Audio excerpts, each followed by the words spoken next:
Goizeko ordu batak laurden gutxitan amaitutzat eman da Bera eta Lesakako mendietako sutea. Larunbataz geroztik egon dira su-hiltzaileak eta gainerakoak itzaltzen eta batez ere atzo arratsaldeko 7:00 eman den eguraldi aldaketak, hau da iparreko haizea, euria eta tenperaturaren jaitsierak lagundu du batez ere sutea erabat itzaltzen. Gaur ari dira aztertzen kaltetutako lurra eta hasierako balorazio baten arabera, 1.800 hektareak kiskali dira. Erdian Nafarroko lur eremuetan, gainerakoa Gipuzkoa eta iparraldean. Ingurumen saileko teknikariak zuhaitzak zenbateraino kaltetu diren neurtzen ari dira.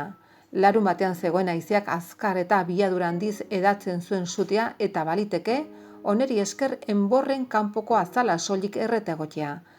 Halere guzti hau balorazio sakonaren ondotik jakinen da. Baztan aldean ere hainbat sute izan dira asteburu osoan, Oteixon, Bertizaldean, Gorramendin, Alkurruntzeko beko aldean.